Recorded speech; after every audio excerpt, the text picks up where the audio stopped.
what is that, orange something? Well, you talking about the color or are you talking about the flavor? Yes.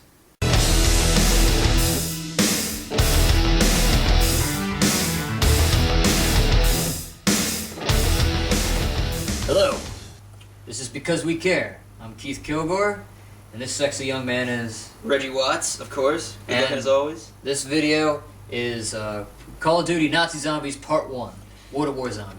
But also the Black Ops versions of them too. Yeah, because since those maps are in both games.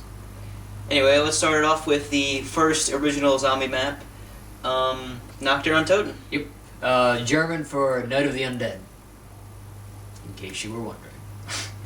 It's a very small map, not good weapon choice really. I mean, they added the Thunder Gun to the Black Ops version, which is cool. And they added monkey bombs too. And monkey bombs, and mule kick. And mule kick. It's nice. No real good camping spots. There's some, like, upstairs, Yeah. up where by the grenades is Everybody good. camps up there. And then the one strategy we did the one time, which is to camp in the back of the help room next to the windows and let them come down the stairs and whatnot. That worked surprisingly well when we did that, actually. It did. That was the best I ever played on that map. So I mean, yeah, this was like very experimental. Like the zombies, they can't reach at you through windows. You can just kind of stand at a window forever. They have to stop to hit you too. Theoretically, and this is the only map where this can happen.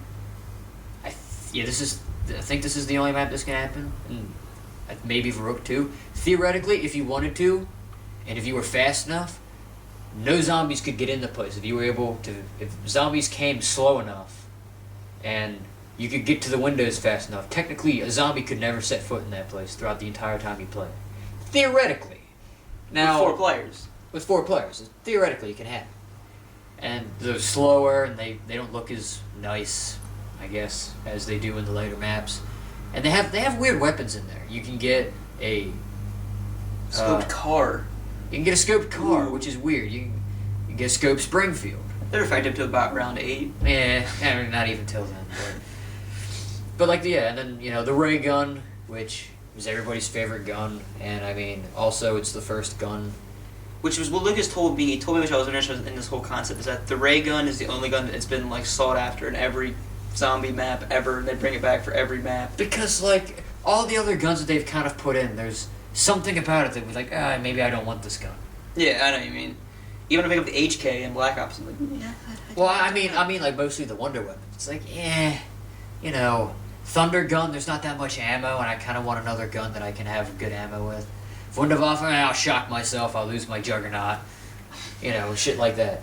So let's move on to the second map, and sometimes the most hated map because of the fact that they sprint everywhere, and they're like marathon runners from Kenya. They're like crazy motherfuckers. And that is, of course, Verrückt, which is what, crazy or something? I don't know. It's insane or crazy. Yeah, it means like it's an insane. Yeah, it's crazy, but it's like it takes place in an insane asylum, so it makes sense. It makes sense. And it's the first map that added perks to, which is interesting. Which is except mule kick, of course. Which is Juggernaut, Speed Cola, Double Tap, and Quick Revive. And also, we forgot to mention this about the last map. This is also the last map that is completely based off of a map from the campaign.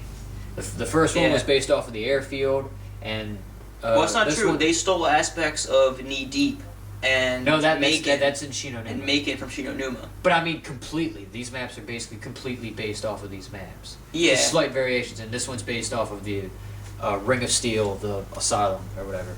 And then if you also look at Der Reefs, look where that's based off. Nightfire. Nightfire, but Nightfire is a cool map. Anyway. Nightfire is a great map.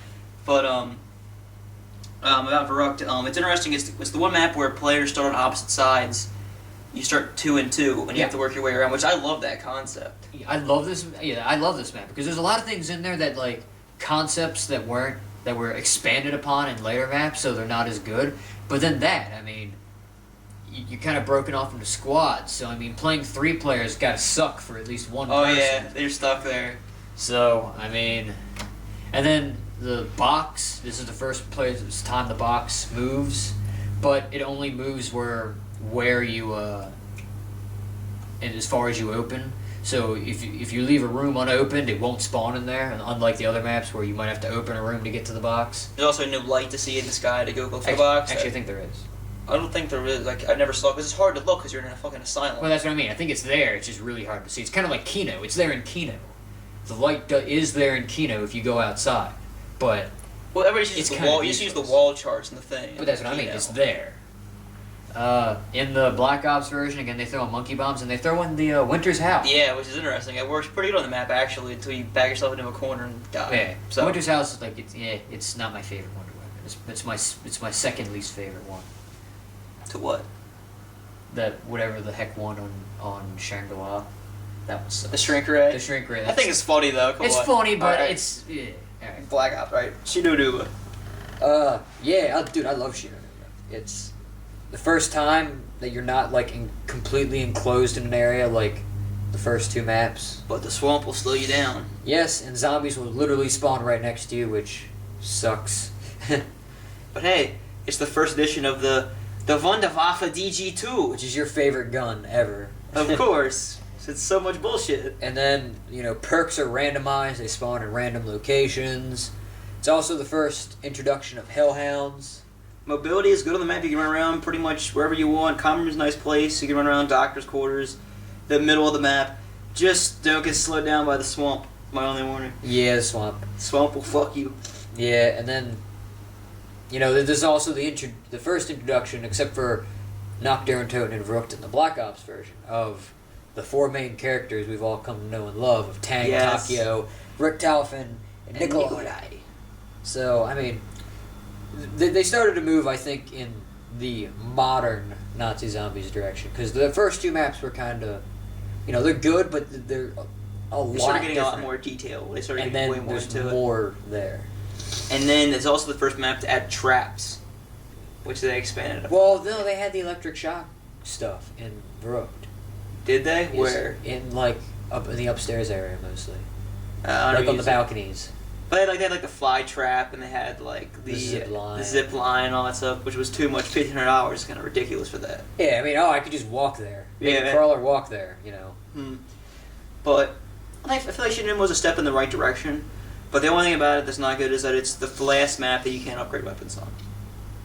Before of course, it's why? I want to upgrade weapons. I know it will be. But that leads us into our last map of World at War, which is probably what I spend the most time on because it's of course the best, everyone's favorite zombie map, and as Austin Steinhauer will lead you to believe, the greatest zombie map of all time. Which I'm not gonna take that from because it's a great map, and I don't know. Beautifully engineered, but I don't know. I don't know if it's the best. It's great for mobility. It's great for camping. It's great for whatever style you want to play. You can play Der Riese. Doesn't matter how you play zombies. Yeah, you can run around. You can camp, which is what we like to do. But well, I run around too. Doesn't matter. I don't care what I do. You get points for it up and do what you want because the STG and MP40 are on the wall. Pack-a-Punch added. Pack-a-Punch. Oh my God! I think it makes vodka. Yes. Exactly. I love the Pack-a-Punch was a great addition because I mean. This was the first zombie map where, besides doing the multi-gun glitch in the last two maps, this map you could get the farthest on. And besides our favorite little glitch on Vrooked that we love to do all the time. Oh yeah, well, that even took forever sometimes. Yeah, because the levels last 10 minutes at a time. But